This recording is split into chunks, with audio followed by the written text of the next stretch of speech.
எல்லாருக்கும் வணக்கம் and welcome back to our channel. நம்ம நடிகை த்ரிஷா இருக்காங்கல்ல, அவங்க செம்ம காண்டா இருக்காங்க. அதுவும் குட் பேட் அக்லி படம் வந்துட்டு சூப்பரா ஓடிக்கிட்டு இருக்க இந்த சமயத்துல ஏன் த்ரிஷா இவ்வளோ கோவப்பட்டிருக்காங்க, இதுக்காக இவ்வளோ கொடூரமான ஒரு ஸ்டேட்மெண்ட் வெளிப்படுத்திருக்காங்க அப்படின்னு சொல்லி பார்த்தீங்கன்னா காரணம் இருக்குங்க.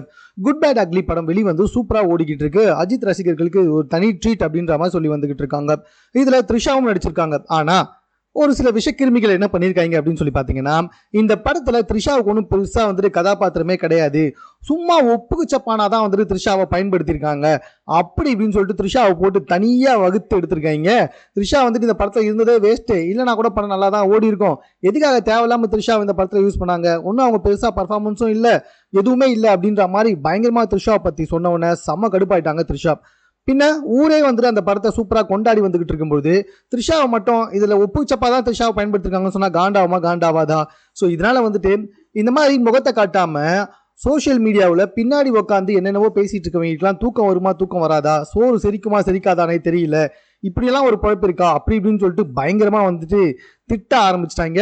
யார் என்ன பண்ணாங்கன்னு எனக்கு தெரியல. எனக்கு தெரிஞ்சு வந்துட்டு இந்த உங்களுக்கே தெரியும் யாரா அதை பேசியிருப்பாங்க அப்படின்னு சொல்லிட்டு. யார் அப்படின்னு சொல்லி பார்த்தீங்கன்னா, தொடர்ந்து அஜித்தை வந்துட்டு விமர்சனம் செய்து வந்துகிட்டு இருக்க பிஸ்மி போன்ற ஆட்கள் வந்துட்டு இந்த மாதிரிலாம் பேசி வந்துகிட்டு இருக்காங்க. ஸோ அந்த சம்மந்தப்பட்ட யாராவது தான் த்ரிஷாவும் இப்படி பேசியிருப்பாங்களோ என்னவோ தெரியல. த்ரிஷா செம்மையாக கோவப்பட்டு பயங்கரமாக வந்துட்டு இந்த ஸ்டேட்டஸ்லாம் போட்டிருக்காங்க. தற்போது சமூக வலைதளத்தில் ரொம்ப வைரலாகவே வந்துட்டு போயிட்டு இருக்கா. ஸோ இது சம்பந்தமாக உங்கள் கருத்து என்னன்றதை நீங்கள் கமெண்ட்டில் தெரியப்படுத்துங்க. த்ரிஷா கோவப்பட்டது சரியா இல்லையா அப்படின்றதையும் கமெண்ட்டில் தெரிய பண்ணுங்க. மேலும் இது போன்ற செய்திகளை உங்களுக்கு தெரிந்து கொள்வதற்கு நம்ம சென்னை சேனலை சப்ஸ்கிரைப் பண்ணுங்க.